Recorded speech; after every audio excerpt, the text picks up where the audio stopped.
Hello and welcome to CBL. I am Manvendra Singh Mangat and we are discussing legal reasoning for the paper CLAT. Law and morality sustains the world, and at times when law fails to cater the need of the society, it is our constitutional courts which invokes the constitutional morality, correct the laws and do the needful for the masses or to the nation. Hereby, our constitutional courts like High Courts and the Honorable Supreme Court elevate their position from mere court of law to the court of justice. Court of law, where laws are implemented as they are, but court of justice, where law's potential are utilized to cater the need of the people or do the complete justice to the people. And here we are discussing the important landmark judgments that shape our society, that shape our legal framework, rather shaped our nation as a modern democratic state.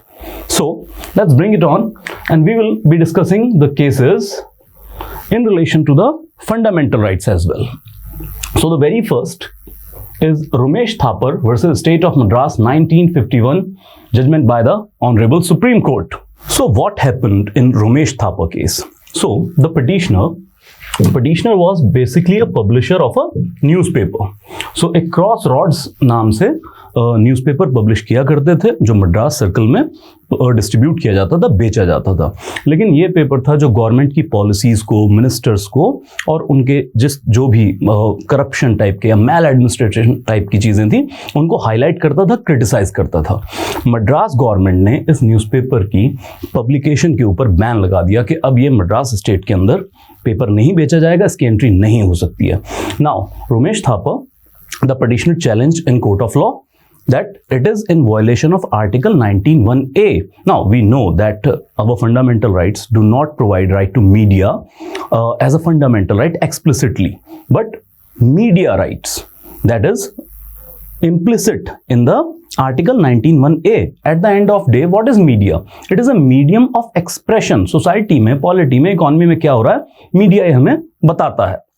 So finally, what Supreme Court observed कि देखिए ये जो 19 clause 2, अब 19 clause 2 के अंदर क्या है, reasonable restrictions के ग्राउंड हैं जिन ग्राउंड्स पे article 19(1)(a) freedom of speech and expression को रिस्ट्रिक्ट किया जा सकता है।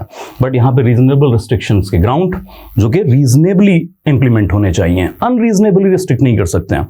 नाउ द कोर्ट फाइंड कि जो आपने बहाना बनाया है, स्टेट ने बहाना बनाया है पब्लिक सेफ्टी का, कि अगर ये न्यूज़पेपर सर्कुलेट किया गया तो पब्लिक सेफ्टी को खतरा है, दिस इज अनरीजनेबली इन्वोक्ड। और जो न्यूज़पेपर को सर्कुलेट करने का काम है ये बेसिकली पब्लिशर का इनहेरेंट राइट है। सो 19(2) का imposition on circulating a newspaper is unconstitutional and void. So this was the very first case which provide freedom to press in India. Now we come to Bijoy Emanuel versus State of Kerala 1986 again by the Supreme Court. ये भी article 19 से जुड़ा हुआ एक case है और इसमें बहुत इंपॉर्टेंट चीज हमें मिली, right to remain silent. So Supreme Court observe right to remain silent is also a part of freedom of speech and expression. So you always not express yourself by speaking only. So if you choose to remain silent it is as well your right of expression. Case क्या था इसके अंदर? अब interestingly इस case के अंदर Kerala school से 3 बच्चों को एक्सपेल कर दिया गया था, और एक्सपेल करने के पीछे वजह थी कि जब मॉर्निंग असेंबली में नेशनल एंथम प्ले किया जाता है तो ये बच्चे असेंबली के अंदर खड़े तो होते हैं डिसिप्लिन तरीके से, बट रिसाइट नहीं करते हैं, ओरेट नहीं करते हैं, गाते नहीं है नेशनल एंथम को, तो इस वजह से इनको स्कूल से निकाल दिया गया। अब जब कोर्ट के अंदर केस चला तो ये पाया गया कि जो बच्चे हैं ये जेवो विटनेस पर्टिकुलर सेक्ट से बिलोंग करते हैं, और इनकी जो रिलीजियस बिलीफ है वो ये है कि अपने जो गॉड हैं उसके अलावा ये किसी की प्रेज नहीं कर सकते हैं। And our national anthem is full of praise to the mother nation और एल्स थिंग। सो इन्होंने कहा नहीं सर, हमारे रिलीजियस बिलीफ से टकराता है तो हम ओरेट नहीं करेंगे। अब कोर्ट के अंदर मसला था कि क्या एक तो इनके रिलीजियस बिलीफ्स ऐसा करने की इजाजत दे सकते हैं, और दूसरा अगर ये नहीं गाते हैं नेशनल एंथम को, is it disrespect to national anthem? और क्या कोई कानून है जो फोर्स करता है लोगों को कि जब भी नेशनल एंथम प्ले होगा तो सभी लोग उसको रिसाइट करेंगे? Now the court find first of all कोई ऐसा कानून नहीं है, no provision in the law that made the people to recite the national anthem, ऐसा कोई कानून ही नहीं है। Even the prevention of insult to national honour act 1971, उसमें भी ऐसा कोई प्रोविजन नहीं है कि आपको रिसाइट करना ही करना है। और मियर silence is not disrespecting the national anthem, ये बच्चे तमीज से खड़े तो होते हैं, नेशनल एंथम को कोई गाली वगैरह तो नहीं दे रहे हैं। So in this particular case this action of the state कि उनको एक्सपेल कर दिया जाए, ये खारिज किया गया, इसको गलत बताया गया and violation of article 19(1)(a) बनाया गया। Then it also establish that right to remain silent is a part of article 19(1)(a) as we talk about court of justice कि right to speech and expression का जो मतलब निकाले जा रहे हैं, मीनिंग निकाले जा रहे हैं, उसमें राइट टू रिमेन साइलेंट को भी जगह दी जा रही है। This is the enhancement of rights. Now we move to the next case, that is Shreya Singhal versus Union of India 2015, again from the Supreme Court. And interestingly, the Shreya Singhal was a law student जिन्होंने ये case file किया था। So what was the issue? That Shreya Singhal challenged the 66A, section 66A of Information Technology Act 2000. Now, what is the issue related to 66A of IT Act? So, it provides punishment. It's a criminal provision that punishment for sending offensive messages through communication service. So, अगर आप अपने ICT का कुछ use करके कुछ messages भेजते हैं जो ऑफेंसिव हैं, उनके लिए punishment है. It goes like any person who sends by means of computer resource or communication device. So, any device it may be. That information that is grossly offensive और हैज अ मिनेसिंग कैरेक्टर, शरारती तत्व है उस message के अंदर, या फिर any information which he knows to be false but still that person send the information for the purpose of causing annoyance, inconvenience, danger, obstruction, insult, injury, criminal intimidation, enmity, hatred or ill will. सो अगर इस तरह का कोई भी message send किया जाता है, such person जो ये मैसेज भेज रहा है ICT के यूज से, that may be punished with 3 year imprisonment with और विदाउट फाइन, 3 साल तक की सजा। So it is made a serious offence. Now what court held in this particular case? First of all, this is not in line with Article 19 Clause 2. So Article 19 Clause 2 is basically having reasonable restriction that can be paused upon the freedom of speech and expression. लेकिन court ने इसमें find किया कि 19(2) का misuse है इस definition के according. ये जो आपकी 66A की डेफिनेशन है, ये साइंटिफिक नहीं है और ये अनरीजनेबल तरीके से freedom of speech and expression को कर्ब करता है। बहुत सारे केसेस भी हुए थे, जैसे महाराष्ट्र के अंदर बाला साहब ठाकरे की डेथ हुई, शिवसेना के सुप्रीमो, तो शिवसेना ने 3 दिन का बंद कॉल कर दिया। अब इसमें एक यंग लेडी ने अपनी फेसबुक पोस्ट पे कुछ लिख दिया कि जाने वाले चले गए और अब आप बाकी लोगों को क्यों परेशान कर रहे हैं। पुलिस ने अरेस्ट कर लिया and that to be chargeable with the 3 year imprisonment। Now अगर अब ये प्रोविजन रहेगी तो फिर जो भी लोग आज सोशल मीडिया का यूज कर रहे हैं, वो चाहे इंस्टा पे कुछ डाल रहे हैं, वो चाहे फेसबुक या ट्विटर पे कुछ लिख रहे हैं, तो उनको जरूर ये रहेगा यार हमारी जो इंफॉर्मेशन है इसको कहीं किसी के लिए अनॉयंस ना मान लिया जाए या ऑफेंसिव ना मान लिया जाए। खासकर offensive is a very subjective term. At the same time your statement about a person, अब ये डिपेंड करता है कि आपका स्टेटमेंट जो रिसीवर है वो किस तरह से रिसीव करता है। It can be compliment as well, it can be comment as well. So offensive बहुत सब्जेक्टिव टर्म है और मिनेसिंग कैरेक्टर ना हो, मतलब सरकार के चक्कर में लोग शरारत करना भी छोड़ दें। सो the supreme court find that this particular provision is hitting at the very roots of Article 19(1)(a) and it is having a chilling effect on right to speech and expression, hence unconstitutional and void. So 66A void declare कर दिया गया. Now see the magic of law and the law student. Shreya Singhal, as I observed, she was a law student at that time when she filed a petition in the Honorable Supreme Court and saved 123 crore people from this harsh law. Let's see another landmark judgment in Kedarnath versus State of Bihar 1962 Supreme Court, and this is related to a controversial topic, that is IPC section 124A sedition, देशद्रोह के लिए definition और साथ में punishment. हालांकि मैं पहले ही बता दूं कि ये मैटर अभी फाइनलिटी पे नहीं है और इस वक्त भी सुप्रीम कोर्ट पिटीशन सुन रहा है over the constitutional validity of section 124A sedition. But इसमें एक लैंडमार्क अचीवमेंट ये थी कि कुछ गाइडलाइन सुप्रीम कोर्ट की जब सेडिशन चार्जेस किसी के ऊपर इंपोज किए जाएं। अब सेडिशन चार्जेस तो बहुत हम लगातार पिछले कई सालों से सुन रहे हैं। सो ये देशद्रोही है, वो देशद्रोही है, तुम पाकिस्तान चले जाओ, तुम वहां चले जाओ। लेकिन सेडिशन, देशद्रोह की डेफिनेशन क्या है लॉ के अंदर? जो जनरल परसेप्शन होता है कई बार लॉ उससे बहुत डिफरेंट होता है, क्योंकि जब भी हम देशद्रोह जैसी चीज सुनते हैं तो हमें लगता है कि किसी व्यक्ति ने देश के खिलाफ कोई एक्टिविटी परफॉर्म किया, लेकिन हम देखेंगे कि लॉ की डेफिनेशन में देश कहीं पिक्चर में नहीं है। So what is the definition of sedition?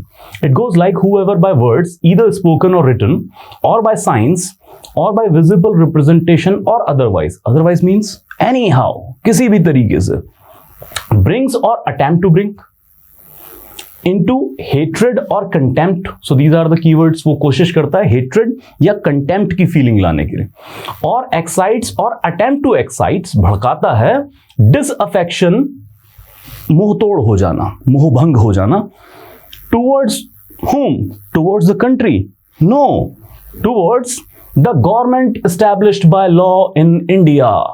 so अगर कोई भी व्यक्ति किसी भी तरीके से हेट्रेड, कंटेम्प्ट या डिसअफेक्शन की फीलिंग अराउज करता है या उसको करने की कोशिश भर करता है सरकार के खिलाफ, जो गवर्नमेंट बाय लॉ बनाई गई है, वो चाहे सेंटर सरकार, चाहे स्टेट सरकार, इवन द लॉ बॉडीज, वो भी तो लोकल गवर्नमेंट्स हैं। सो such person shall be slapped with sedition charges and the punishment that attracts it may extend to the life imprisonment or 3 years or fine. So it may attract life imprisonment even और 3 year और fine तो साथ में है ही। लेकिन अभी तक इस लॉ के ऊपर कोई फाइनलिटी नहीं है, इसको अनकॉन्स्टिट्यूशनल करार नहीं दिया गया है। अब प्रॉब्लम इस लॉ के साथ ये है दैट जानकारों का मानना है कि ये लॉ भी चिलिंग इफेक्ट रखता है लोगों के freedom of speech and expression के ऊपर। मतलब कि अगर अब जो 19(1)A है वो एक पॉलिटिकल राइट है जो हमें यह आज़ादी देता है कि अगर हमें हमारी सरकार की पॉलिसीज पसंद नहीं है, प्रोग्राम्स पसंद नहीं है, तो हम उनको ओपनली क्रिटिसाइज कर सकते हैं। बट दिस लॉ अगर हम क्रिटिसाइज करेंगे तो सेडिशन चार्ज अट्रैक्ट कर सकता है। भाई अगर क्रिटिसाइज करेंगे, मान लीजिए मैं आपसे कहता हूं कि सेंटर की सरकार निकम्मी है, यूथ के लिए कुछ नहीं करती है। अब ये जो मेरा स्टेटमेंट है ये कहीं ना कहीं हेट्रेड या कंटेम्प्ट, और अगर ये भी नहीं, बहुत स्ट्रॉन्ग वर्ड है, तो डिसअफेक्शन कॉज करने वाला तो है ही। Disaffection is a lighter word. So literally अगर हम इंटरप्रिटेशन पे जाएं तो मेरा ये स्टेटमेंट अट्रैक्ट कर सकता है सेडिशन चार्जेस, लेकिन अभी तक इस लॉ को अनकॉन्स्टिट्यूशनल करार नहीं दिया गया है। सुप्रीम कोर्ट केसेस सुन रहा है, अटॉर्नी जनरल साहब बहुत सारे उसमें इनपुट्स भी दे रहे हैं। नाउ केदारनाथ की हम जिक्र क्यों कर रहे हैं? तो केदारनाथ के अंदर एक गाइडलाइन आया था जिसको फॉलो किया भी जाता है और एट टाइम प्रैक्टिस में फॉलो नहीं किया जाता है। That in Kedarnath versus state of Bihar 1962 supreme court held that unless the criticism is so intense, कि अगर कोई गवर्नमेंट को क्रिटिसाइज कर रहा है लेकिन वो इतना इंटेंस होना चाहिए that it may lead to violence. अगर क्रिटिसिज्म के थ्रू वायलेंस होने का खतरा है तब सेडिशन चार्ज स्लैप करेंगे, लेकिन अगर वायलेंस होने का खतरा नहीं है तो sedition charges must not be slapped. Supreme Court observed that sedition charges must be very judiciously used. Like जैसे मैंने स्टेटमेंट दी थी कि सेंटर की सरकार निकम्मी है, यूथ के लिए कुछ नहीं करती है। अब अगर हम कॉमन रीजनिंग की बात करें तो ये स्टेटमेंट वायलेंस को इंस्टिगेट करने वाला नहीं है, तो मैं बच जाऊंगा केदारनाथ साहब की गाइडलाइन के, केदारनाथ केस की गाइडलाइन के ऊपर, दैट जब तक वायलेंस को इंसाइट करने का एलिमेंट नहीं है तब तक सेडिशन चार्जेस स्लैप नहीं किए जा सकते हैं। So we have discussed landmark cases which shaped our freedom of speech and expression, from media to remain silent to even the sedition charges. Now we come to discuss some important cases regarding Article 21, that is right to life and personal liberty, and the very famous, very important for the society, और जो आजकल बहुत ज़्यादा जिसको लेके activism भी है, LGBTQ rights. So this stands for lesbian, gay, bisexual, transgender and queer rights. Now, what was the problem if we are not going into the overall rights of this community, but the important case is the problem was IPC 377, section 377 of IPC, which criminalized the unnatural offenses. Hence, it criminalized homosexuality as well. Now, the very first case which approved this particular section was the Nas Foundation versus NCT of Delhi, and this was not from the Supreme Court. This was from Delhi High Court. Now, what it goes? So, अब से पहले का stand ये था कि homosexuality India में criminal offence था, but इस पूरे सेक्शन में कहीं पे होमोसेक्सुअल वर्ड ही यूज नहीं किया गया था. So the section goes, whoever voluntarily has carnal intercourse against the order of the nature with any man, woman or animal shall be punished with imprisonment for life. So homosexuality attracted life imprisonment, or with imprisonment of a term of 10 years with fine or without fine. So LI life imprisonment या 10 साल या fine तक की सजा हो सकती है homosexuality के लिए.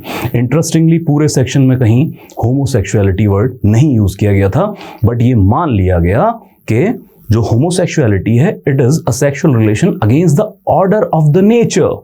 Now in this particular case, in court, it was argued that who will decide the natural course of sexual relations? This is nowhere written. Just because majority follows the heterosexual relations, that doesn't mean this is the only natural way.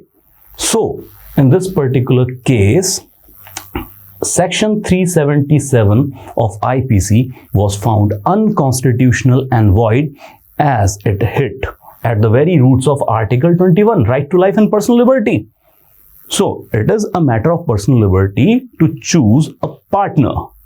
Moreover, this particular section which attracted the heavy criminality, heavy imprisonment, it is said that के बहुत सारे और भी rights deny हो जाते हैं, जैसे right to take medical records, क्योंकि अगर मेडिकल कोई प्रॉब्लम आ रही है, डॉक्टर के पास जा रहे हैं, तो फिर बताना पड़ सकता है कि होमोसेक्सुअलिटी इज देयर, और वो डिस्क्लोज हो गया तो क्रिमिनल चार्जेस में भी स्लैप्ड.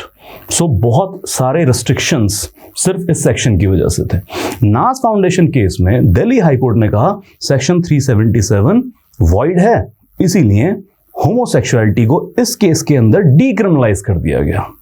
नाउ लोगों को चैन है नहीं, सो कुछ लोगों ने इस पर्टिकुलर जजमेंट को चैलेंज किया सुप्रीम कोर्ट में. अब हाई कोर्ट का केस है तो अपील में सुप्रीम कोर्ट जाएगा. So that was Suresh Kumar Kaushal and another versus Nas Foundation 2013. 2013 is the verdict here. अब इसमें सुप्रीम कोर्ट ने कुछ डिफरेंट तरीके का जजमेंट लिखा. कुछ डिफरेंट तरीके से मेरा मतलब ये है कि कोर्ट प्रोनाउंस्ड कि हम इसके सही या गलत होने में नहीं जा रहे हैं. सेक्शन 377 हो या ना हो, होमोसेक्सुअलिटी हो या ना हो सोसाइटी में, हम इसकी सही या गलत होने में नहीं जा रहे हैं. वाई? बिकॉज जो लॉ है, लॉ बनाना ये बेसिकली लेजिस्लेचर का प्रेरोगेटिव है. And please do not come before us for each and every law. अगर आपको लॉ चाहिए तो please go to your legislators. जो 543 लोगों को लोकसभा में आप चुन के भेजते हैं, सिर पर बिठाते हैं, वो किस लिए हैं? अगर आपको होमोसेक्सुअलिटी को डीक्रिमिनलाइज करना है तो जाइए लेजिस्लेचर के पास. ऊपर से पॉलिसी मेकिंग वो लेजिस्लेचर का काम है, वो डिसाइड करेंगे कि होमोसेक्सुअलिटी को अलाउ करना है, डिसअलाउ करना है या फिर क्रिमिनल ऑफेंस बना के रखना है. बट इसी के साथ सुप्रीम कोर्ट ने एक और चीज लिख दी कि जब तक लेजिस्लेचर लॉ नहीं बनाता है तब तक 377 इज अलाइव. दैट मीन्स के 377 में क्रिमिनलिटी अट्रैक्ट होगी जो भी होमोसेक्सुअल रिलेशन में पकड़ा जाता है. अब इससे डबल फियर होमोसेक्सुअल सोसाइटी के अंदर गया. नाउ 5 साल गुजर गए और लेजिस्लेचर ने इसके ऊपर कोई लॉ नहीं बनाया, ना ही आईपीसी में कोई अमेंडमेंट की गई.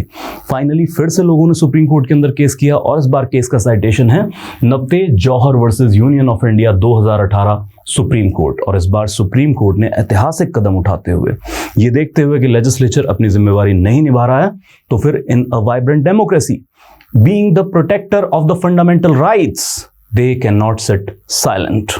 Then the Supreme Court observed that Section 377 is in violation of Article 21, right to freedom of life and personal liberty.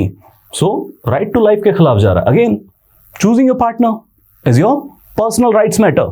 So it struck down the section 377 और इस वक्त होमोसेक्सुअलिटी डीक्रिमिनलाइज कर दी गई है इंडिया के अंदर। लैंडमार्क जजमेंट, यहाँ पे मैडम जस्टिस थी इंदु मल्होत्रा मैम, उन्होंने तो यहाँ तक लिखा that we owe a historical apology to the LGBTQ community कि इतने लंबे वक्त तक हम आपके राइट सिक्योर करके नहीं दे पाए और सेक्शन 377 एक बार की तरह आपके सारे राइट्स को कर्ब करता रहा, वायलेट करता रहा।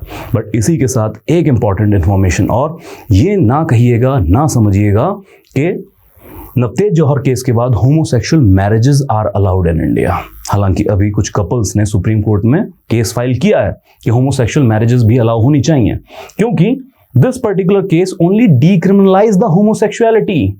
अगर मैरिज का राइट चाहिए, उसके लिए जो मैरिटल लॉज हैं इंडिया के, वो चाहे मुस्लिम मैरिज एक्ट है, वो चाहे हिंदू मैरिज एक्ट है, उसमें जाके चेंजेस करने होंगे, स्पेशल मैरिज एक्ट्स में चेंज करने होंगे, जहां पे आज भी स्पाउस का मतलब मेल एंड फीमेल ही है। सो मैरिटल राइट्स को हासिल करने की लड़ाई अभी बाकी है।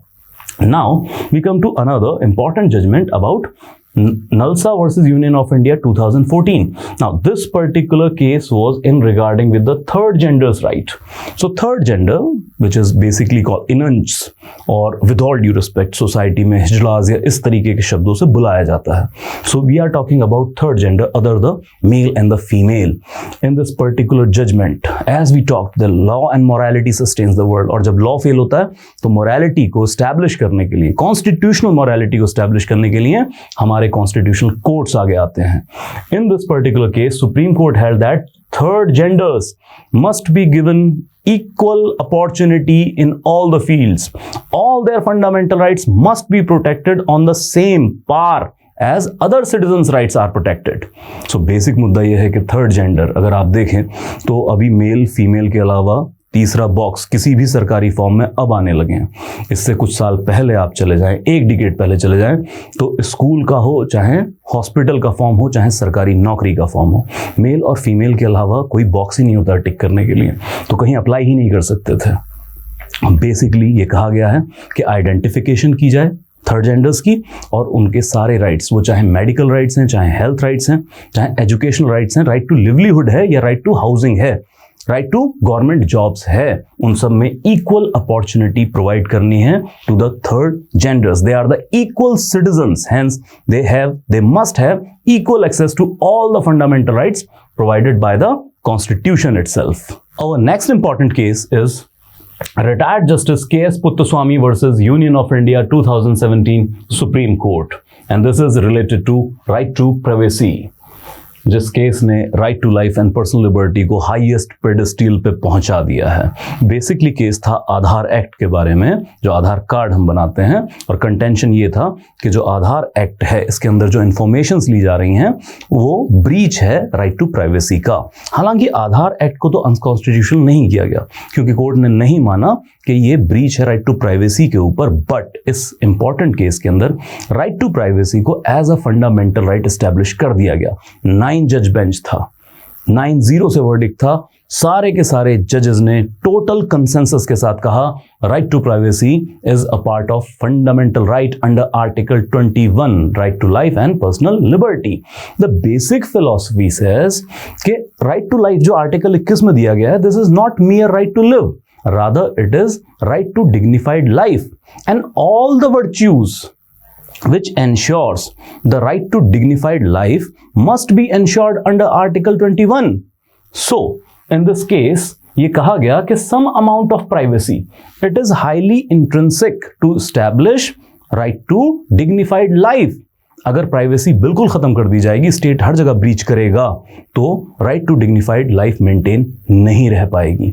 हालांकि इस पर्टिकुलर केस में contours of right to privacy पूरी तरह डिफाइन नहीं किए गए, बट कुछ एग्जांपल्स दिए गए हैं जिनसे हम राइट टू प्राइवेसी के बारे में बेहतर तरीके से सोच सकते हैं। क्या क्या चीजें आती हैं राइट टू प्राइवेसी के अंदर? So it goes that having food of one's own choice, this is your personal matter, state will not intervene. Then keeping hairs, the clothes, even the hijab, and the word was used, the hijab, that it is a personal choice. State would not interfere in these matters. Then sanctity of married life and choosing life partners of one's own choice. अभी हम बात कर रहे थे LGBTQ right की, उसमें भी ये पॉइंट हाईलाइट किए गए और यहां पे फिर से कहा गया कि हर एक व्यक्ति को उसका लाइफ पार्टनर चूज करने का ये उसका पर्सनल चॉइस है, इसमें स्टेट इंटरफेयर नहीं करेगा. सो इस तरह के एग्जाम्पल से स्टेट के इंट्रूजन को हटा दिया गया है राइट टू प्राइवेसी के अंदर से. बेसिक फिलॉसफी ये है कि देखिए वैसे तो स्टेट हमारी पब्लिक लाइफ को बहुत बड़े लेवल पे मेंटेन करता है. जैसे आप ट्रैफिक में जाएंगे तो स्टेट मैनेज कर रहा है हमारी फ्रीडम को, that left hand side drive करना है, सीट बेल्ट पहनना है, हेलमेट पहनना है. सो इस तरह से पब्लिक अफेयर्स के अंदर सिटीजन्स की जो लाइफ है उसको स्टेट मैनेज करता है, रेगुलेट करता है. लेकिन राइट टू प्राइवेसी का कंसेप्ट कहता है right to be left alone. कुछ पर्सनल स्पेस ऐसा होना चाहिए जहां पर डिसीजन मेकिंग सिर्फ और सिर्फ सिटीजन करेंगे, वहां पे स्टेट इंटरफेयर नहीं करेगा. That particular domain is the premise of right to privacy.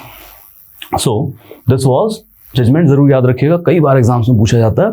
Retired justice K S Puttaswamy, और खुद जस्टिस थे ये रिटायर्ड हाई कोर्ट के, justice K S Puttaswamy versus union of India 2017 supreme court. Now we come to another important case and we talk about not about only right to life but right to die as well.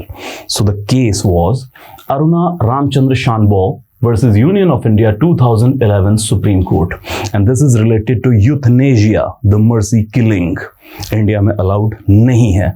क्या है euthanasia का concept? Simple ये कि terminally ill लोगों को जो बहुत ज्यादा किसी ऐसी बीमारी से जूझ रहे हैं जो बहुत पेनफुल भी है और शायद उसका इलाज भी पॉसिबल नहीं है फिलहाल की मेडिकल साइंस के अंदर, तो फिर उनको करुणा के आधार पे मर्सी किलिंग दे देनी चाहिए. They must be owner of their own life, so they must choose at which moment they have to cut their life. So in this particular case right to die तो नहीं दिया गया. ये नहीं माना गया कि राइट टू डाई है राइट टू लाइफ के साथ, नहीं, वो तो फिर सुसाइड और बहुत सारे मसले आ जाते हैं.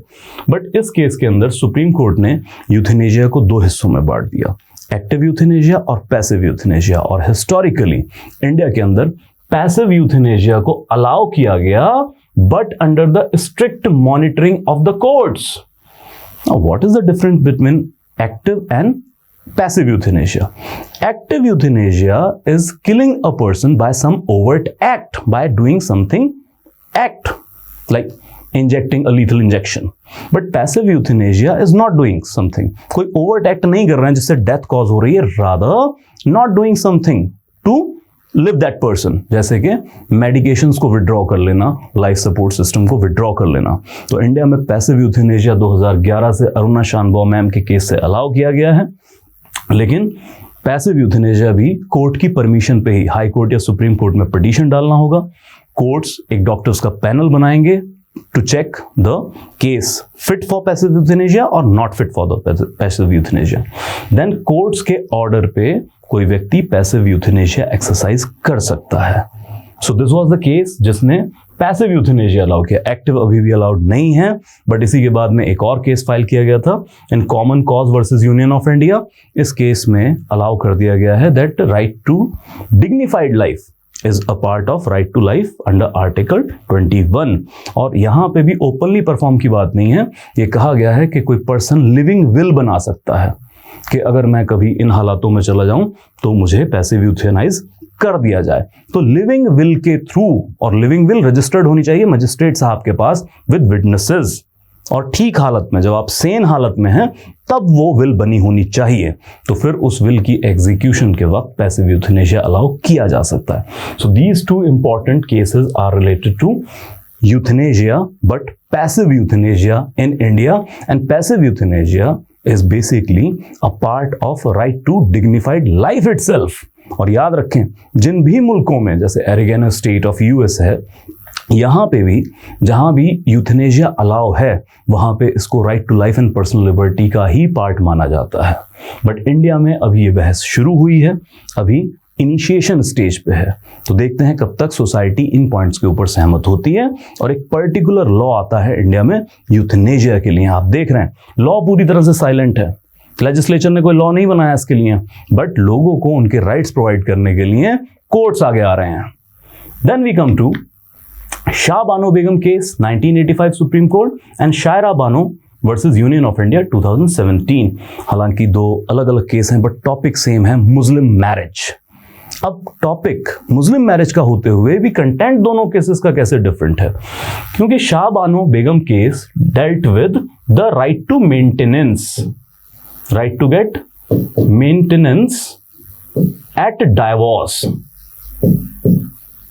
divorce in Islamic marriage. Okay, so now if we talk about HMA, Hindu marriage act, जो कि बुद्ध, सिख, जैन पे भी लागू होता है। इन लॉज के अंदर डाइवोर्स पे पत्नी को मेंटेनेंस का बाकायदा लीगल हक है, और उसमें किस तरह से काउंट करना है, लमसम पे करना है, मंथली देना है, वो सब लॉज के अंदर लिखा हुआ है। बट इस्लामिक लॉ उसमें मेंटेनेंस का कंसेप्ट नहीं है।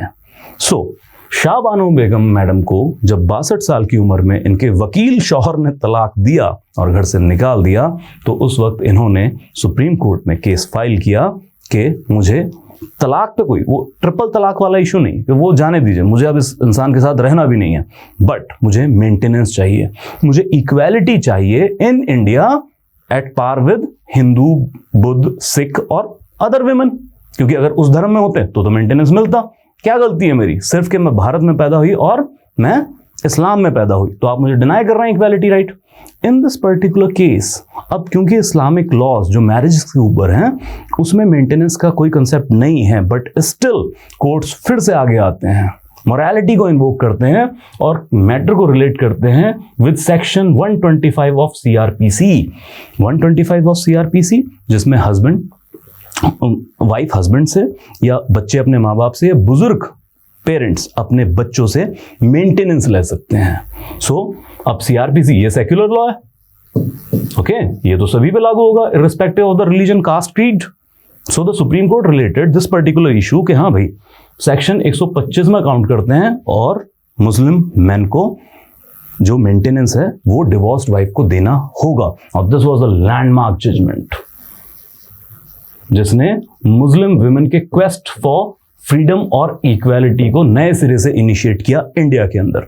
बट याद रखिएगा, Shah Bano Begum case was not in relation to instant triple talaq, this was about the maintenance after divorce. But the next case, the Shayara Bano versus union of India 2017, इसमें सुप्रीम कोर्ट के अंदर instant triple तलाक को ही लेके केस फाइल किया गया। और इंस्टेंट ट्रिपल तलाक जो इस्लाम के ज्यादातर सेक्ट्स में यूज किया जाता है, जिसमें इन वन गो अगर हस्बैंड वाइफ को कम्युनिकेट कर दे that I give you talaq talaq talaq, so talaq is final and binding, marriage ties are cut at the moment. So this was talaq ul biddat, instant triple talaq. इसको चैलेंज किया गया सुप्रीम कोर्ट के अंदर और ये कहा गया ये तो बहुत ज्यादा विम्सिकल है, this is antithetic to article 14। Equality नहीं है, क्योंकि बाकी लॉज में अगर आप जाएं, अगेन अगर हम HMA की बात करें तो हिंदू मैरिज एक्ट में तो बाकायदा कोर्ट में जाके केस करना पड़ता है। Section 13 is there are grounds which have to be proved in the court of law to get the divorce। सो पूरा केस लड़के मिलेगा और यहां पे घर पे बैठे हैं और आराम से बस एक लाइन में कह दिया तलाक is done. Shah Bano Begum ma'am के साथ यही हुआ था, घर पे बैठे बैठे हो गया तलाक, काजी साहब को भी बुलाने की जरूरत नहीं है। Now in this particular case instant triple तलाक विच इज कॉल्ड तलाकुल बिद्दत, इसको अनकॉन्स्टिट्यूशनल एंड वॉइड करार दिया सुप्रीम कोर्ट ने as it is whimsical, it is capricious and it is manifestly arbitrary। women की तो कोई बात ही नहीं हो रही यहां पे, एक साइड मैरिज के एक side at the option, at the whims, at the fancies they are just declaring I give you talaq, go out of my home। so instant triple talaq is declared unconstitutional and void। यहां पे caveat एक याद रखेंगे कि सारे triple तलाक violet unconstitutional void declare नहीं किए गए हैं, क्योंकि इस्लाम में और भी कुछ तलाक का फॉर्मेट यूज किया जाता है, जैसे तलाकुल हसन, तलाकुल अहसन, ये भी ट्रिपल तलाक ही हैं, बट ये इंस्टेंट नहीं है। इनमें 3 लूनर मंथ का एक पीरियड फॉलो किया जाता है।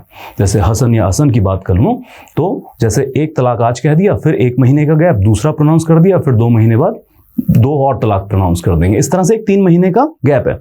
मतलब उन तलाक फॉर्मेट्स के अंदर अगर एक बार व्यक्ति 100 बार भी तलाक कह रहा है तो उसका काउंट एक ही होगा, फिर 1 महीने बाद दूसरा तलाक काउंट किया जाएगा। तो ऐसे 3 मंथ का एक लूनर मंथ का एक साइकिल फॉलो किया जाता है। वो अभी बैन नहीं हुए हैं। सिर्फ इंस्टेंट ट्रिपल तलाक इंडिया में बैन किया गया है, वॉइड डिक्लेयर किया गया by the supreme court. Now we move to other cases, that is हाल फिलहाल 2022 का बहुत famous hijab verdict. Now what is the hijab verdict? The case citation is Aishat Shifa versus state of Karnataka 2022, the supreme court. Hijab verdict इसलिए क्योंकि मसला हिजाब से जुड़ा हुआ है। हिजाब चेहरे को कवर करने वाला एक कपड़ा, बेसिकली आप उसको दुपट्टा भी कह सकते हैं, बट उसमें फेस पूरी तरह से कवर कर दिया जाता है। नाउ हिजाब को बैन कर दिया गया कर्नाटका के स्कूल्स के अंदर। गवर्नमेंट ऑर्डर के थ्रू बैन किया गया कि अब लड़कियां स्कूल प्रोमाइसेस में हिजाब पहन के नहीं आ सकती हैं। इस पर्टिकुलर गवर्नमेंट ऑर्डर को चैलेंज किया गया सुप्रीम कोर्ट के अंदर और कहा कि इसको अनकॉन्स्टिट्यूशनल वर्ड डिक्लेयर कीजिए। आर्टिकल चाहे वो 19 हो, freedom of speech and expression, क्या अब मैं चेहरा अपना ढकूं या दिखाऊं ये मेरी मर्जी होनी चाहिए। राइट टू प्राइवेसी, हमने भी बात की, प्राइवेसी के अंदर हिजाब तक काउंट किया गया था। लेकिन क्या इस राइट को फिर पब्लिक प्लेसेस लाइक स्कूल्स में भी इस्तेमाल किया जा सकता है, या ये फंडामेंटल राइट स्कूल के गेट के बाहर छोड़ के आने होंगे और स्कूल के अंदर गवर्नमेंट या स्कूल मैनेजमेंट आपके फंडामेंटल राइट को रेगुलेट कर सकता है? अब इसके ऊपर आया है स्प्लिट वर्डिक्ट। क्या होता है हम आगे बात करेंगे, लेकिन ये डिवीजन बेंच के पास था। सुप्रीम कोर्ट के 2 जज साहब इसकी सुनवाई कर रहे थे, लेकिन दोनों ने डिफरेंट जजमेंट लिखा। डिफरेंट के साथ साथ उन्होंने कॉन्ट्राडिक्टिंग जजमेंट भी लिखा है। जैसे जस्टिस हेमंत गुप्ता, ये जनाब कहते हैं that dress code must be followed in the school. Why? Dress code gives a sense of uniformity, sense of oneness, and it is the high time that society ये realize करे कि हम different faith, different मजहब से होते हुए भी एक ही हैं। We are first and foremost the Indians। और उसके लिए ज़रूरी है कि स्कूलों में सेक्युलर ड्रेस हो, किसी भी तरह के रिलीजियस सिंबल्स को स्कूल में अलाउ ना किया जाए which are visible to the naked eye। Now, इसकी के साथ article 25 which is right to freely profess, practice and propagate the religion, ये हिट क्यों नहीं हो रहा है? क्योंकि वो कहेंगे जी हम तो रिलीजन को फॉलो कर रहे हैं, प्रैक्टिस आप हमारा 25 वायलेट कर रहे हैं। तो जस्टिस हेमंत गुप्ता सेड कि देखिए students are free to wear religious dress outside the class. भाई घर पे बाजार में आप जहां मर्जी पहनिए, लेकिन स्कूल में तो गवर्नमेंट या फिर स्कूल मैनेजमेंट रेगुलेट कर सकता है ड्रेस कोड को, अदरवाइज ड्रेस का मतलब नहीं रह जाएगा। सो आपका आर्टिकल 25 हिट नहीं हो रहा है, ना ही ये इक्वालिटी को हिट कर रहा है। हेंस जो कर्नाटका गवर्नमेंट का ऑर्डर है to ban the hijab in school premises वो वैलिड है। हिजाब्स स्कूल में नहीं पहने जा सकते हैं। But on the other hand justice Sudhanshu Dhulia, इन्होंने इस मैटर को इंटरप्रेट किया है from the view point of right to education. जैसे इन्होंने एक बहुत इंपॉर्टेंट सवाल सरकार से पूछा, what is more important to you, the dress code और द एजुकेशन? नाउ द जज साहब सेड कि discipline is required. It is okay, we are also saying कि डिसिप्लिन होना चाहिए in the classroom, but not at the cost of surrendering your fundamental rights. The schools are different promises. आप इसको equate नहीं कर सकते हैं वॉर रूम से कि वहां पे हाईली डिसिप्लिन होगा तो स्कूल में भी होगा। The different places and highly at many a times the जज साहब observed that at many a times hijab is a ticket for the Muslim girl to go to the school. Traditional society, orthodox society तो allow नहीं करते हैं बच्चों को कि नहीं बाहर जाके क्या करना है, घर पे रहिए, खासकर बच्चियों को। तो उस केस में हिजाब पहन के जाने की अनुमति मिल जाती है। That justice Sudhanshu Dhulia said कि बहुत बार तो ये टिकट का काम करता है, इसकी हिजाब की वजह से तो बच्चियां स्कूल पहुंच पा रही हैं। अगर आप इसको भी बैन कर देंगे तो बहुत सारी लड़कियों को अलाउ नहीं होगा स्कूल जाने के लिए। हेंस हिजाब ban by the Karnataka government, this is unconstitutional, this is void. But अब दोनों जजेस ने अलग अलग जजमेंट लिख दी हैं, 2 ही जज थे बेंच के अंदर, तो किसकी जजमेंट मानेंगे? इसी क्लासिक केस को कहा जाता है स्प्लिट वर्डिक्ट। स्प्लिट वर्डिक्ट क्या है? देखिए, पहली बात तो सुप्रीम कोर्ट कभी सिंगल जज मैनर में काम करता नहीं है, तो बेंच होगा, कम से कम 2 जज, डिवीजन बेंच जिसको बोलते हैं, उसके पास केस होगा, या आपने अक्सर सुना होगा 3, 5, 7 इस तरह से बेंचेस बनाई जाती हैं जजेस की। अब नॉर्मली ये ऑड नंबर्स में बनाई जाती हैं, इसी प्रॉब्लम से बचने के लिए कि मेजॉरिटी जजमेंट प्रिवेल कर जाएगा। मान लीजिए 5 जजेस हैं, अपना अपना अलग अलग जजमेंट लिख दिया, तो जिस पे 3 जज सहमत होते हैं या मेजॉरिटी जज सहमत होते हैं वो प्रिवेल करेगा, और बाकी को माइनॉरिटी जजमेंट के तौर पर दर्ज कर दिया जाएगा, वो लागू नहीं होगा। But in this particular case 2 ही जज हैं, सो इवन नंबर के बेंच में ये प्रॉब्लम आती है अगर कॉन्ट्राडिक्टिंग जजमेंट लिख दें जज साहब। Now what will follow the next, इस केस में होता यह है कि केस अब एक लार्जर बेंच को भेजा जाएगा। So larger bench of the supreme court will decide the hijab matter. अभी फाइनलिटी पे ये भी नहीं है। कौन डिसाइड करेगा larger bench? CJI, chief justice of India is the master of roster. वही डिसाइड करते हैं कौन बेंच किस मैटर की सुनवाई करेगी, तो वो भेजेंगे इसको लार्जर बेंच के पास। नाउ द फाइनल, जनहित अभियान versus union of India 2022 Supreme Court. Now this is in relation to the EWS reservation. So economic weaker section of society के लिए educational institutes और government jobs में जो 10% का reservation कोटा क्रिएट किया गया है उसकी constitutionality को चेक करने के लिए केस फाइल किया गया था। So 103rd constitutional amendment, इसको चैलेंज किया गया कि EWS कोटा नहीं होना चाहिए, but in this particular case the supreme court upheld the constitutionality of 103rd amendment. That means EWS is constitutionally valid. EWS quota in government jobs and educational institutes is constitutionally valid. उसको हटाने की कोई जरूरत नहीं है. It will go a long way. So it says that EWS quota does not violate the equality and the basic structure of the constitution. The reservation is an instrument of affirmative action by the state for inclusion of backward classes.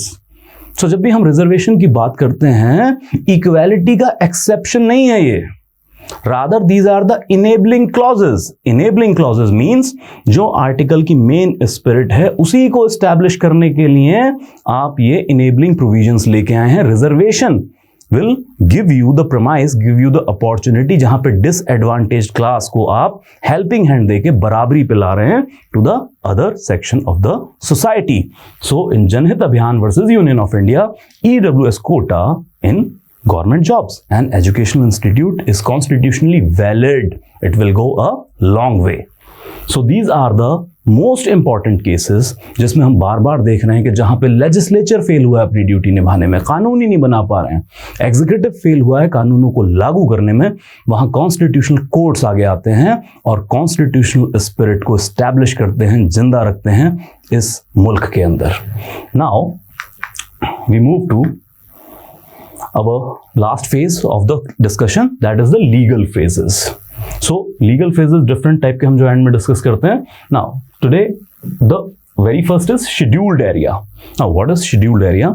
We are having schedule 5 in the constitution और schedule 5 में president साहब को ये power है कि किसी state के अंदर अदर देन असम, मेघालय, मिजोरम, त्रिपुरा, इन 4 स्टेट के अलावा बाकी स्टेट के अंदर अगर कहीं पे सीजेबल अमाउंट में ट्राइबल्स मिलते हैं किसी इलाके के अंदर तो उस इलाके को डेजिग्नेट कर देंगे एज अ शेड्यूल्ड एरिया और यहाँ पे जो ट्राइबल रहते हैं उनकी ट्रेडिशंस एंड कस्टम्स के हिसाब से मैच करते हुए लॉज लागू किए जाएंगे। So administration will be different in a scheduled area as compared to other parts of the state.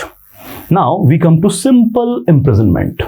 So simple imprisonment is a type of imprisonment of course, but simple imprisonment basically इसमें मेहनत नहीं कराई जाती है, work नहीं कराया जाता है prisoners से, that goes in which convicts is not required to work or labor as opposed to rigorous imprisonment. So imprisonment की 2 टाइप याद कर लेंगे, एक है सिंपल जिसमें वर्क करना लाजमी नहीं होता है प्रिजनर के लिए, बट दूसरी है रिगोरियस इम्प्रिजनमेंट और रिगोरियस इम्प्रिजनमेंट में जेल में रहते हुए प्रिजनर को वर्क करना भी मैंडेटरी होता है। कई बार पुरानी फिल्मों में इस तरह के डायलॉग आते थे कि 10 साल की कैद बामशक्कत, पर्शियन टर्मिनोलॉजी है, हमारे कोर्स में बहुत चलती हैं और डिस्ट्रिक्ट वगैरह में तो बहुत यूज किया जाता है। सो कैद बामशक्कत मतलब बामशक्कत, मशक्कत के साथ जेल की जा रही है, मशक्कत मतलब वर्क, लेबर, ये आपसे जेल के अंदर कराया जाएगा। एज अपोज सिंपल इम्प्रिजनमेंट में वर्क करना मैंडेटरी नहीं होता है। Then we come to source of law. So what is the source of law? Meaning that something that provides authority for litigation and for judicial decision, a point of origin for law और legal analysis.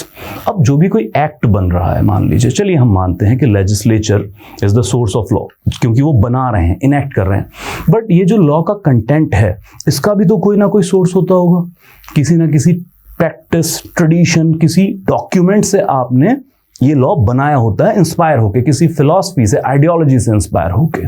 तो उस ideology, उस philosophy, उस document को कहा जाता है source of law, जहां से आपने लॉ बनाने की इंस्पिरेशन ली है।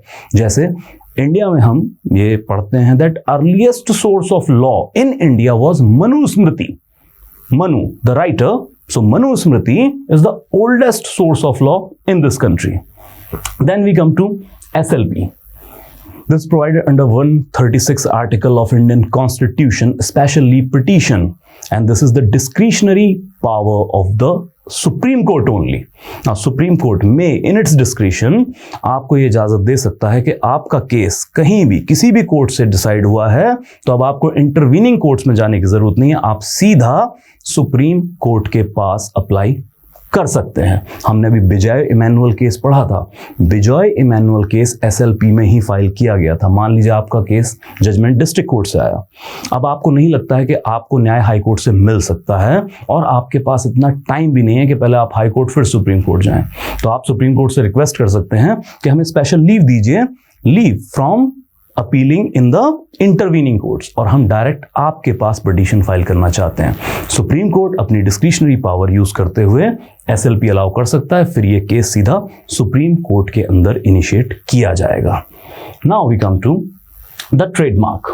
तो trademark is basically IPR, intellectual property right से डील करने वाली चीज।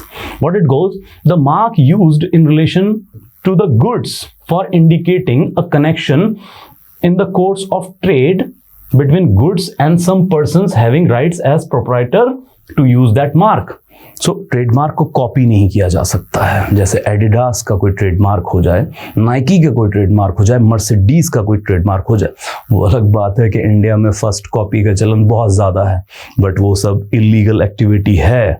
और ट्रेडमार्क्स को जो किसी संस्था के साथ, किसी व्यक्ति के साथ या किसी कंपनी के साथ अटैच हैं, उनकी पर्सनैलिटी को या कंपनी की पर्सनैलिटी से आइडेंटिफाई करता है दैट मार्क, कि वो देखते ही आपको उस कंपनी का या उस पर्सन की समझ आती है और वो उन्होंने रजिस्टर करा रखा है एज ए ट्रेडमार्क, तो उसको कोई और अनऑथराइज तरीके से इस्तेमाल नहीं कर सकता है। Then we come to undue influence, जरूरत से ज्यादा इन्फ्लुएंस करना। It goes improper use of power or trust in a way that deprives a person of free will. तो अपनी authoritative position का undue use करके किसी और की free will को हैम्पर करना, डिस्टर्ब करना, यह है undue influence। जैसे मान लीजिए मास्टर सर्वेंट रिलेशन, अब एक मास्टर है, उनके घर पे कोई डोमेस्टिक मेड काम करते हैं, अब इलेक्शन आया तो इलेक्शन में मास्टर अपने मेड को अनड्यू तरीके से इन्फ्लुएंस करता है, उस पर प्रेशर डालता है कि तुमने ABC पार्टी को ही वोट करना है, किसी और को वोट नहीं करना है, और बार बार उसके ऊपर ये प्रेशर डाल रहे हैं, तो ये आएगा अनड्यू इन्फ्लुएंस में, जहां पे वो अपने सर्वेंट की फ्री विल को डिस्टर्ब कर रहे हैं। Now next is unlawful assembly, कोई भी लोगों का इकट्ठ, जमघट, लेकिन अनलॉफुल। अब हमें ये पता है आर्टिकल 19, और इसमें हमें फंडामेंटल राइट है, right to peaceable assemble without arms, तो तब तक तो ठीक है, लेकिन अनलॉफुल असेंबली अपने आप में एक क्राइम है IPC के अंदर। So it goes, for the provision of IPC it must consist of 5 or more persons pursuing a common object for doing a crime. सो 5 या उससे ज्यादा लोग IPC के अंदर अगर किसी क्राइम करने की मंशा से इकट्ठे होते हैं या उसको परस्यू करने की मंशा से इकट्ठे होते हैं, then it will be unlawful assembly और स्टेट उसको डिस्पर्स कर सकती है। Then we come to war crimes. Now what is war crimes? Ukraine, Russia, wars and all that thing. So it includes violation of the laws and customs of war and crimes against humanity. So देखिए, हर चीज का कोई कायदा होता है, कोई rules होते हैं, वॉर के भी अपने रूल्स होते हैं, UN कन्वेंशंस हैं जो फॉलो करनी है। जैसे वॉर के दौरान फौजें आपस में लड़ें, कोई दिक्कत नहीं है, बट एक फौज दूसरे कंट्री की सिविलियन पॉपुलेशन के ऊपर अटैक नहीं करेगी, सिविलियंस को परेशान नहीं किया जाएगा। और जैसे एक बहुत हीनस क्राइम है वॉर्स के दौरान, रेप, सो रेप्स नहीं, वो तो अपने आप में भी इलीगल है, लेकिन वॉर क्राइम भी डिक्लेयर किया गया है और बहुत सारी इस तरह की खबरें आती भी हैं जब वॉर्स होती हैं। सो इस तरह के जितने भी लॉज हैं जो वॉर्स को रेगुलेट करते हैं, डूज एंड डोंट्स वाली बातें हैं, और साथ ही में कस्टम्स ऑफ वॉर जो अगर लिखे भी नहीं है लेकिन एज अ कस्टम फॉलो होता है वॉर के अंदर, जैसे जो प्रिजनर ऑफ वॉर है, तो अगर किसी ने सरेंडर ही कर दिया है तो फिर फौजें उसको मारेंगी नहीं, उसको प्रोटेक्शन दिया जाएगा। सो अगर ये सारे लॉज फॉलो नहीं करते हैं और एट्रोशियस वे में आप कंडक्ट करते हैं तो it will be come under war crimes, और कंट्रीज के लॉज इसके लिए पनिशमेंट देते हैं। Rather international criminal courts at Hague, I am not talking about international court of justice, I am talking about international criminal courts, वहां पे war criminals को try किया जा सकता है through international laws. So this was the discussion on important judgments. हमने आज court of laws को कोर्ट ऑफ जस्टिस बन के लोगों की प्रोटेक्शन करते देखा है, specially in cases of fundamental rights. That is all for today. Thank you so much.